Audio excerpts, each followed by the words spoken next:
शुक्रिया जनाबी चेयरमैन।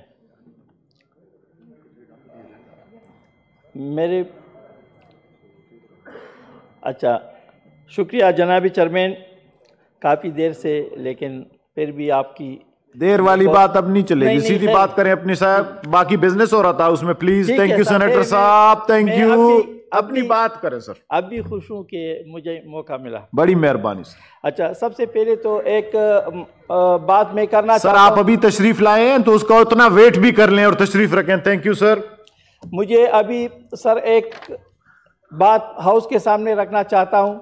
उसी दिन खैबर पख्तूनख्वा में जो वाक़या हुआ था, उसके लिए डिफेंस कमेटी यहाँ सेनेट से चली गई थी, तो उसमें भी हमें अगर साथ वहाँ के जो लोकल सेनेटर साहिबान थे, अगर वो भी साथ ले जाता तो ज़्यादा बेहतर था उनके लिए भी और हमारे लिए भी। तो थोड़ा सा इस चीज़ को जो है ना, अभी मुशाहिद हुसैन साहब तो चले गए सर, वो डिफेंस कमेटी के सिर्फ लोगों को बुलाया नहीं, लेकिन मेंबरान हमारे कुलीग्स थे, हमारे लिए भी सर। मैं सिर्फ इतना अर्ज करूं, सिर्फ डिफेंस कमेटी के लोग गए थे जी सर। मैं यही कह रहा हूं कि अगर उनके साथ वहाँ के लोकल लोग भी उनको इन्फॉर्म कर लेते या साथ वहाँ मिल लेते तो ज्यादा बेहतर था। ठीक है सर, ठीक है। अच्छा, दूसरी बात यही जनाबी चेयरमैन, इसमें तो अभी दो राय नहीं है। हमारे प्यारे मुल्क जो है ना, वतन अजीज़, इस वक्त लातादाद मसाइल में घेरा हुआ है, जिसमें सरफहरिस्त मईशत और दहशतगर्दी और इस किस्म अमन व अमान की जो है ना वाक़यात रोज़ बरोज़ बढ़ती जा रही है। अभी इससे अंदाज़ा कर ले कि कल परसों जो है ना, यहाँ इस्लामाबाद में F9 पार्क में जो वाक़या हुआ है, हमारे लिए बहुत अफसोस की बात है। इसी तरीके से उसी दिन सिंध से, कराची से जो डायो में जो फीमेल के साथ जो हुआ था मैक्सी में, वो भी एक अफसोसनाक वाक़या है। यहाँ पे मस्जिद इस मुल्क में महफूज नहीं है, पुलिस थाना महफूज नहीं है, जनाजा महफूज नहीं है, शादी महफूज नहीं है, कोई और भी फंक्शन जो है ना उसमें लोग जाने के लिए तैयार नहीं होते हैं। देखते हैं, डरते हैं कि खुदा न ख्वास्ता ऐसा न हो कि यहाँ पे भी फिर ऐसे हालात में मुल्क की और भी मईशत के उस पर भी सोच ले। तो मेरे ख्याल से यहाँ पे सियासत से बालातर हो के, मैं लेफ्ट साइड या राइट साइड की बात नहीं कर रहा हूँ, मैं हर रोज़ यही बात करता हूँ कि जब ये मुल्क होगा तो हम होंगे, ये सियासत होगा, ये सब कुछ होगा, उस वक़्त तक कुछ भी नहीं। पहले मुकद्दम है ये मिट्टी, ये माँ जैसी धरती है, इसका ख्याल रखना चाहिए। इसका ख्याल कौन रखेगा? फरिश्ते नहीं आएंगे, हम लोगों ने करना है। इस वक़्त पूरी मुल्क में अगर गवादर की बात होती है तो गवादर से लेकर दादर से लेकर गलगित तक, चतराल तक, अगर एक निसाबी तालीम न हो उस वक़्त तक इंसाफ की तकाज़ी पूरी नहीं हो सकते इस मुल्क में।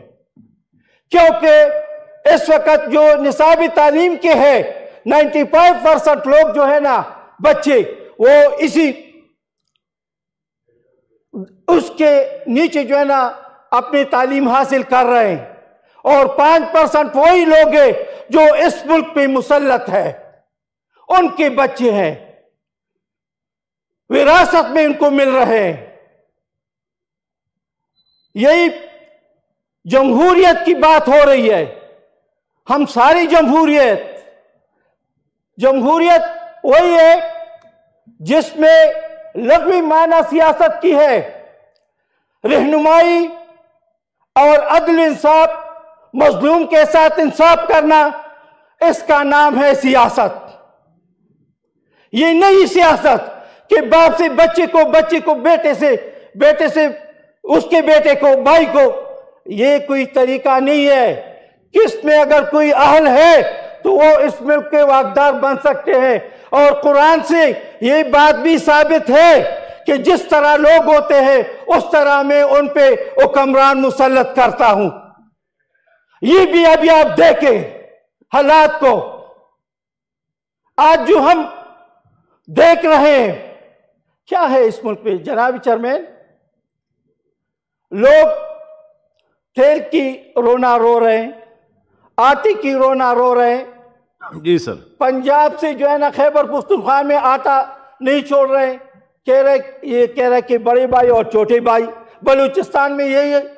अभी जहां भी आप देखते हैं सिर्फ और सिर्फ पख्तूनों की खून की बात हो रही है, उनके जनाजे उठने की बात हो रही है, चाहे बलूचिस्तान में हो चाहे खैबर पख्तूनख्वा में हो। और कहीं नहीं, सिर्फ गिनते हैं कि चलो शुक्र है आज तो कम मर गए, सिर्फ और सिर्फ पख्तून के बच्चे हैं।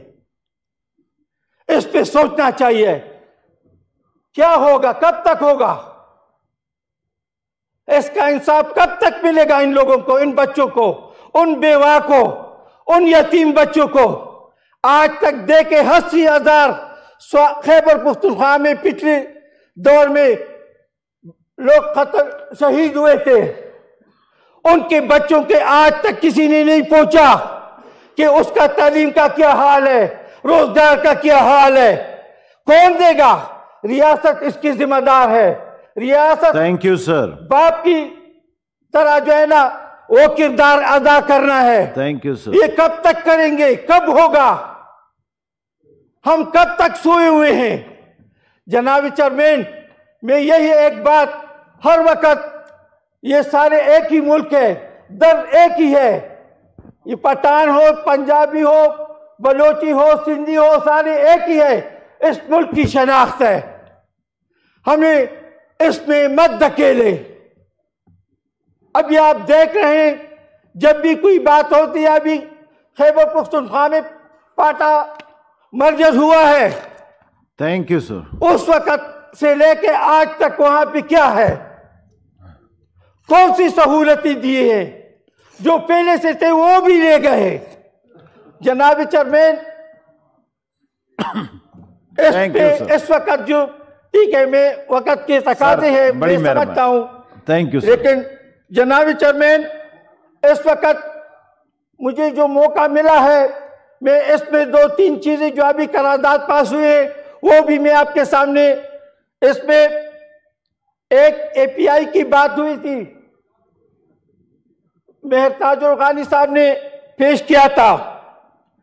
उसमें जो 22 या 21 बच्चे हैं वो गलगित में है, और किस वजह से वो डिक्लेयर हुए हैं? वैक्सीनेशन एक्सपायर थे, इसी वजह से वो बच्चे जो है ना अभी भी मफलूज है। उसके जिम्मेदारान कौन है? हम होंगे, ये लोग होंगे, कौन होगा? जनाब चेयरमैन, वो बाप, वो माँ, वो बच्चों को देख के सुबह शाम उसकी क़यामत के नज़ारे दिखा रहे हैं।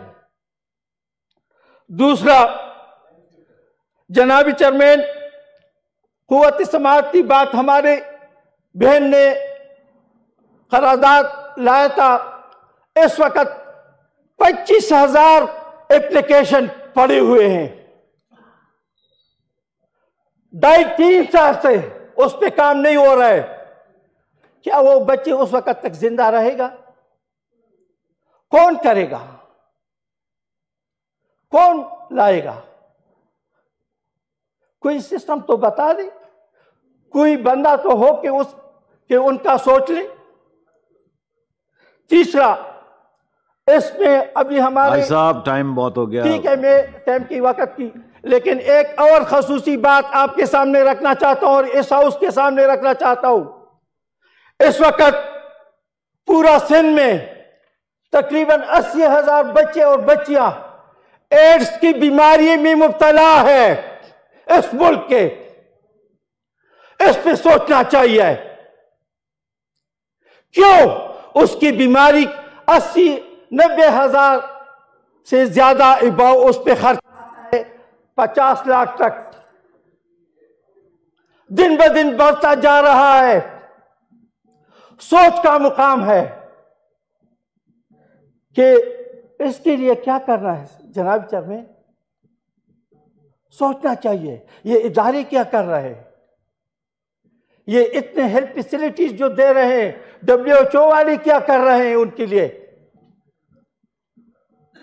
सेंटर बनाना चाहिए, उसको चेक करानी है। यहां पे हमारे मुआशरे की वजह से लोग बताते भी नहीं है, बाप बेटे को, बाप से छुपाते हैं। माशरे में हमारे यही हालात है, हम बता नहीं सकते हैं, इलाज नहीं है, कौन करेगा जनाब चेयरमैन? इसके लिए आप कमेटी में भिजवा दें इसको, कि इस पे डिटेल से बात हो जाए। प्रोविंशियल सब्जेक्ट, प्रोविंशियल, यही बात है सर, मैं यही इस बात पे, ये प्रोविंशियल सब्जेक्ट है, लेकिन जब धमाका होता है तो फिर कौन होगा?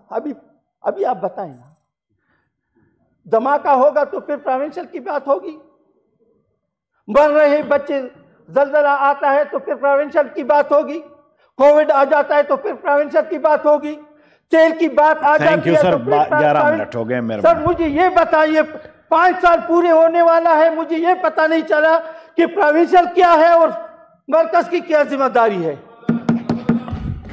मरकज का क्या काम है। ये आप सारे पार्लियामेंटेरियन देख लें एक दफा, डिफाइन करें और बैठ के आपस में मशवरा कर लें कि क्या सूबे का है, क्या वफाक का है। आपने ही बनाया है कानून, हमारी कुछ रिस्पांसिबिलिटी है सर जी। उसको ये पता नहीं है कि प्रोविंशियल क्या है, उस बच्चे को खाने की जरूरत है, उसके मरकज और प्रोविंशियल की बात की नहीं है। ये सारा एक ही मुल्क है सर, एक ही ला इलाहा इल्लल्लाह के नाम से बना हुआ है, इसमें मरकज और वो नहीं है। आप भी जिम्मेवार है, सारे जिम्मेदार है इसके, बिल्कुल, चाहे चीफ मिनिस्टर हो, चाहे गवर्नर हो, हर एक बंदे का अपना किरदार होगा। Thank you sir. चाहे अल्लाह के सामने हो, मखलूक के सामने हो, इस थैंक यू सर। मजलूम बंदों के पास कौन जाएगा?